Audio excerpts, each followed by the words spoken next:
cara memilih multiplexnya, ini sebuah tips saja ya. Jadi bosku bisa silakan terapkan. Jadi untuk memilih multiplex yang baik itu dengan karakter bunyi yang seperti ini, bos.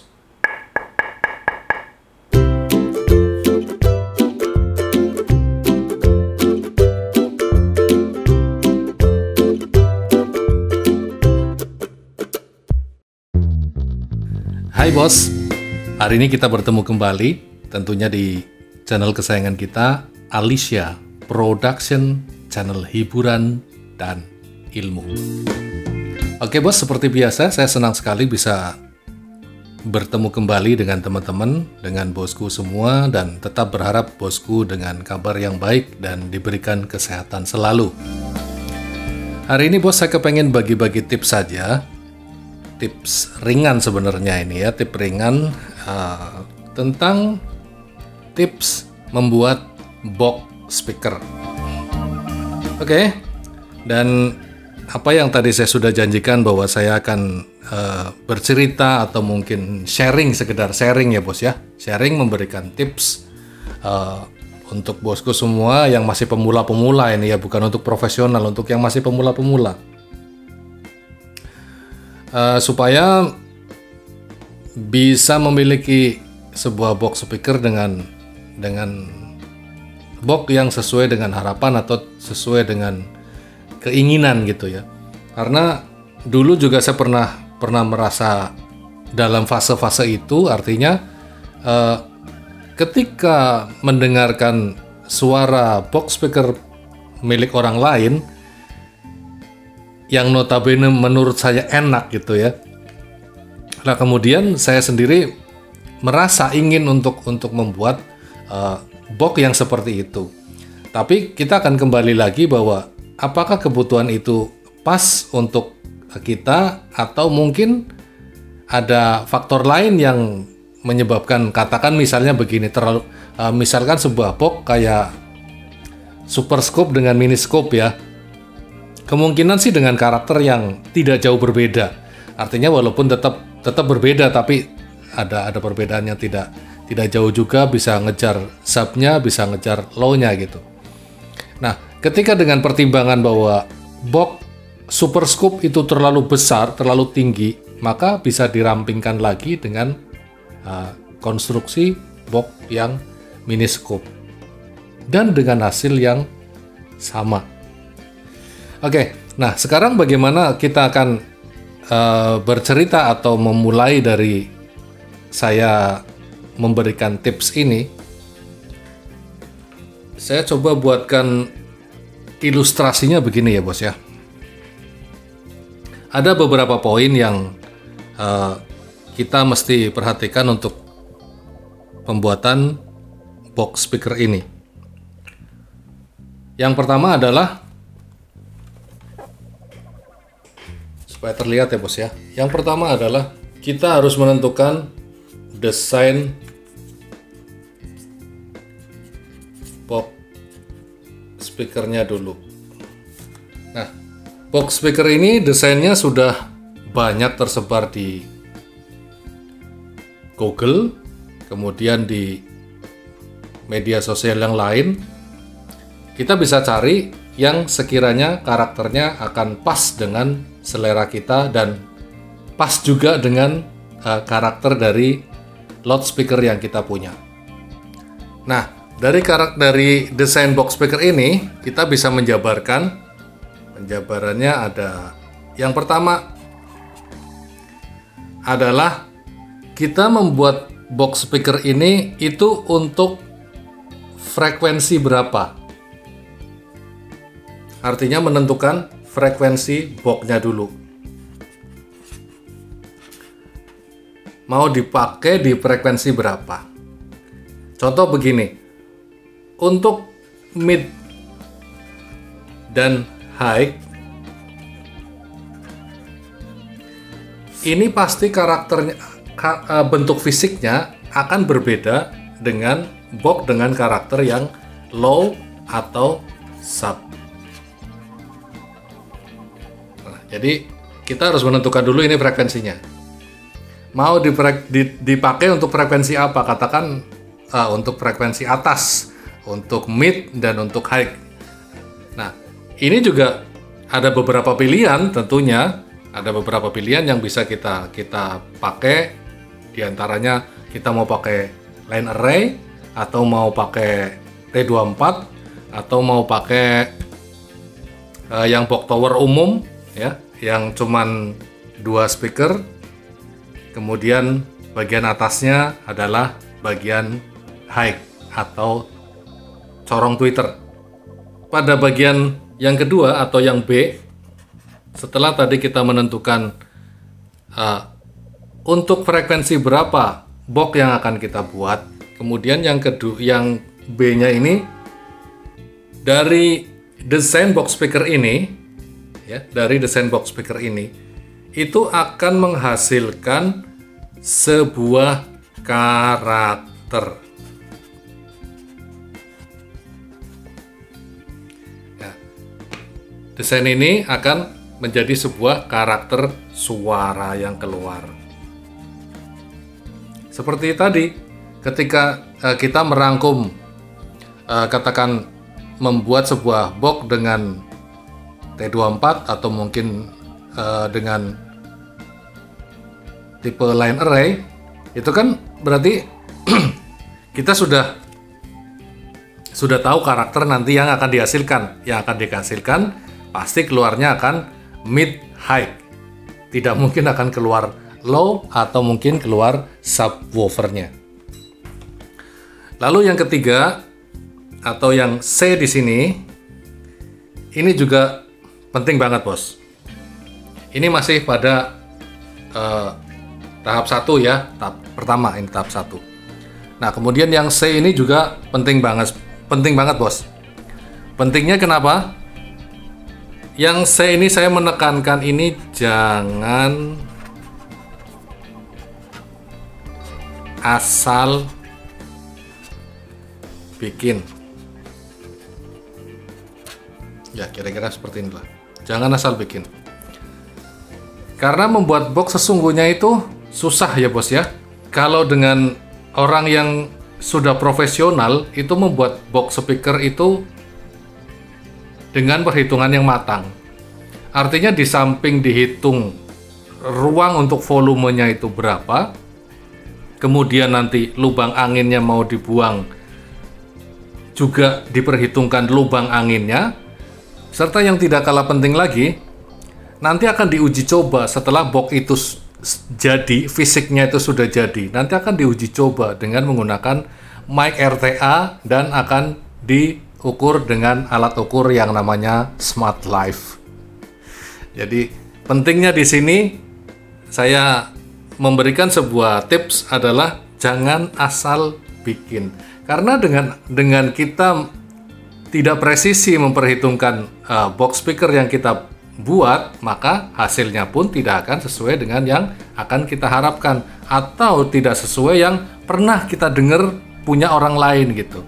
Nanti kan kita punya perbandingan otomatis kan, loh boxnya si Anu kok dipakai suaranya enak, loh kok ketika saya buat suaranya kok berbeda gitu. Nah, itulah diantara pentingnya kita pada poin C ini jangan asal bikin, atau tentukan perhitungannya dulu. Oke, selesai ya bos ya. Ini berarti pada desain box speaker kita akan menentukan frekuensinya dulu, mau dipakai di frekuensi berapa, kemudian karakter dari desain ini menghasilkan sebuah karakter suara, serta yang ketiganya ini jangan asal bikin. Kemudian saya lanjut pada poin yang kedua. Poin yang kedua dalam pembuatan box speaker ini adalah menentukan materialnya. Terlihat nggak bos? Nah, atau bahan baku pembuat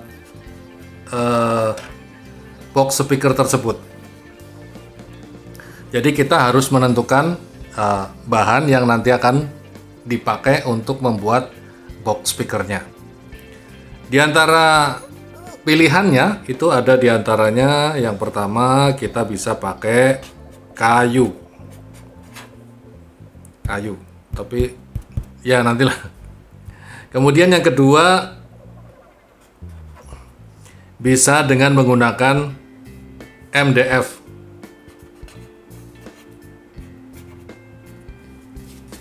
Nah, yang ketiga atau yang C ya, maaf yang C. Yang C kita gunakan multiplex.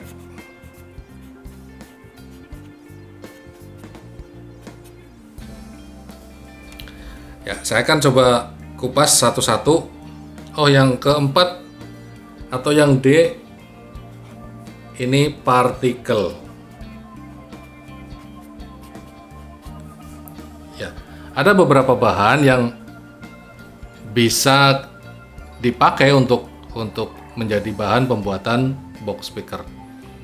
Tapi masing-masing punya kelebihan dan kekurangan tentunya ya. Dan mana-mana yang menjadi pilihan kebanyakan orang atau katakan rental sound system itu menggunakan pilihan yang C atau yang multiplex. Saya coba jabarkan dengan menggunakan kayu. Bahan material kayu itu berat, bos. Kemudian mencari kayu yang lembarannya lebar itu jarang ya, karena kan kita butuh pembuatan box speaker itu kalau misalnya katakan lebar kan paling nggak butuh sekitar antara 70 cm ya, yang mundur 70 cm, kemudian ke atasnya bisa jadi yang sekitar 90 ya, minim-minimnya itu. Nah, kalau kayu itu kan lebarnya tidak sampai segitu, bos. Kadang yang dijual di penjual-penjual kayu itu kan paling hanya kayu-kayu yang sekiranya balokan-balokan dan lebarnya itu tidak sampai 70 cm atau bahkan sampai 90 cm, itu nggak ada. Makanya ini tidak terlalu recommended. Bisa sih sebenarnya bisa, tapi tidak terlalu recommended. Kemudian yang MDF. MDF ini sebenarnya bagus, bos. MDF itu bahan bakunya dari kertas, bos. Dan di samping itu kelemahannya dari MDF itu berat. Ya, apalagi seandainya kita bikin untuk sebuah box speaker dengan tipikal yang super scoop yang dalamnya sekatan-sekatannya banyak ya, kemudian juga ada lengkungannya seperti ini. Wah, berat, bos. Nanti kasihan yang tukang angkut-angkutnya, bos. Bener, nanti akan tersiksa. Dan kelemahannya lagi dengan MDF itu, karena tadi berbahan dasar kertas, otomatis jika terkena air hujan itu akan cepat hancur, bos. Walaupun di finishing, tapi tetap saja akan rentan dengan kehancuran jika terkena air. Pasalnya begini, resiko sebuah rental sound system itu kan tidak hanya dengan hujan ya, artinya hanya dengan air yang datang dari atas. Bisa jadi kemungkinannya kan banjir. Begitu banjir ternyata tergenang oleh air, ya sudah hancur ini boxnya. Ya, kemudian yang ke C, ini C. Nah, ini yang recommended, ini yang multiplex. Lalu ada lagi satu lagi yang partikel. Nah, partikel ini juga tidak recommended karena partikel itu sebenarnya ringan sih, ringannya itu hampir sama dengan multiplex, tapi masih ringan partikel. Tapi seperti itu tadi, kualitasnya akan sama dengan MDF. Jadi ketika terkena air, dia akan ambrol, bos. Dan kemudian jangan lupa ya, bos, untuk kisaran antara kita gunakan speaker yang 15 in, itu wajib menggunakan yang 18 mm. Wajib. Walaupun bisa, misalnya katakan kita punya speaker yang 15 in gitu ya, lalu kita paksakan karena mungkin dana kita minim lalu kita menggunakan yang 15 mm. Bisa, sebenarnya bisa saja. Tapi kadang gini bos, untuk solidnya sebuah box speaker itu kan diperlukan banget. Artinya untuk membuang suara supaya dari belakang anginnya juga bisa terbuang ke depan, dan yang depan juga bisa sempurna membuang ke arah pendengar kita gitu. Nah kalau seandainya boxnya itu tidak solid, artinya dengan yang 15 ini kayaknya 15 masih kurang lah. Artinya buat saya itu kayaknya masih kurang. Saya lebih seneng gunakan yang 18 ini, lebih solid gitu ya bos ya. Nah kemudian ada tips lagi ini seperti ini. Saya kebetulan bawa contoh ya bos ya. Jadi ini adalah sebuah potongan dari multiplex. Nah cara memilih multiplexnya ini sebuah tips saja ya. Jadi bosku bisa silakan terapkan. Jadi untuk memilih multiplex yang baik itu dengan karakter bunyi yang seperti ini bos. Kalau ini dipastikan itu padat bos. Ya, walaupun misalkan dengan kriterianya itu kan semestinya meranti gitu, semestinya meranti. Tapi jika kemudian budget kita minim, apakah kita harus ngejar meranti yang satu lembarnya itu 450.000? Kan boleh kita kurangi budgetnya. Artinya kalau seandainya speaker kita juga wattnya tidak terlalu besar, hanya sekedar 1.500, kemungkinan tidak wajib dengan meranti, tidak masalah, karena saya juga tidak pakai meranti ya. Itu meranti standar super lah, katakan untuk yang dengan kualitas terbaik itu meranti. Tapi jika kemudian ada yang di bawahnya meranti tapi dengan kualitas yang seperti ini, keras bos. Tak. Beda dengan multiplex yang kemudian seperti ini tidak bunyi tak tapi bunyinya bes. Wah itu percuma bos, jangan dipilih. Ya, kemudian memilih multiplex berikutnya adalah tipsnya kita harus melihat bagian sininya bos. Jika bagian sininya rata, kemungkinan sampai ke dalam-dalamnya itu juga akan rata bos. Terkadang bosku sering melihat ya, jadi ada sebuah toko multiplex ini yang memang menjual khusus multiplex dengan kualitas bagus. Kalau bosnya belinya di toko besi biasa, artinya toko besi yang umum, itu nanti yang akan dijual kepada konsumennya itu multiplex yang biasa dipakai untuk ngecor. Nah itu sangat jelek banget bos, Karena apa? Begitu kita potong, nanti bagian tengahnya itu pasti akan bolong bos. Bolong bagian tengahnya. Jadi begitu nanti di gergaji itu nanti bisa jadi gini bos. Kalau ini kan masih utuh ya bos ya. Kalau yang kualitasnya bagus di gergaji itu akan masih padat sampai ke tengah-tengahnya kayak gini. Ya sampai ke tengah-tengahnya kayak gini. Tapi kalau yang kualitasnya nggak bagus, begitu di gergaji tengahnya itu dia limnya akan lepas gini bos. Nah itulah yang bikin kesel itu kayak gitu. Jadi tentukan dulu kualitas multiplexnya yang bagus supaya nanti hasil akhirnya juga bosku akan merasa puas dengan hasilnya. Ya mahal dikit nggak masalah lah.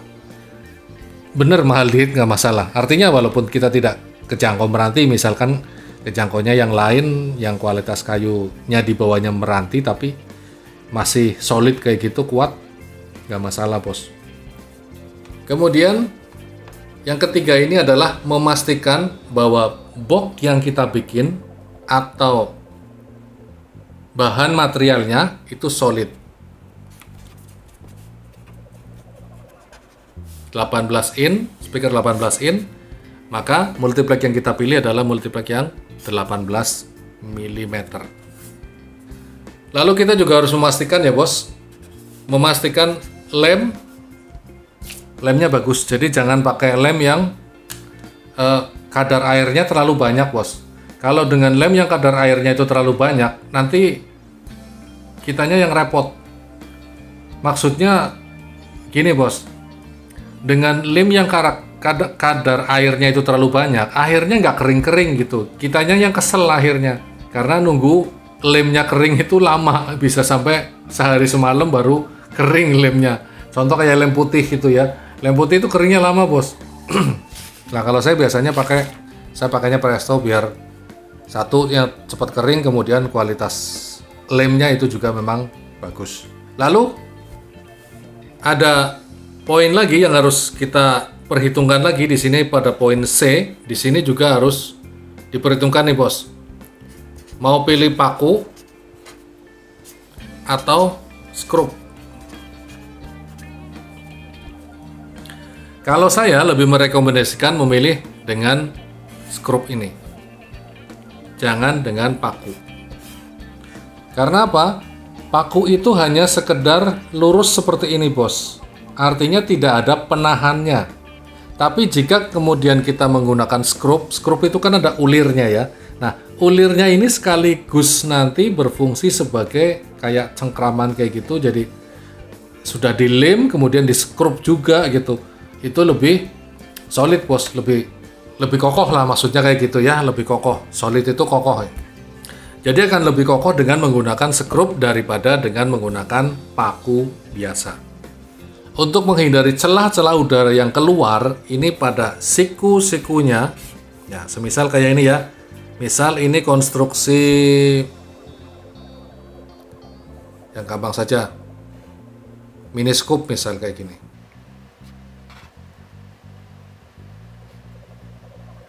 Pada siku-sikunya di sini, kemudian siku sebelah sini, itu wajib diberi lapisan lagi. Fungsinya apa? Fungsinya untuk mengurangi angin yang keluar yang tidak kita kehendaki. Jadi ini adalah hal yang terkadang kita lupakan ya bos ya. Ya bukan lupakan, cuma kadang-kadang kita tidak terlalu detail untuk menuju ke arah ini gitu loh. Tidak terfikir, kadang-kadang tidak terfikir. Padahal itu penting banget karena celah-celah angin yang keluar itu akan mempengaruhi atau mungkin bisa mengurangi bobot suara yang nantinya akan keluar ke depan. Kemudian brace itu begini bos. Saya kasih gambaran lagi ya. Memani box speaker.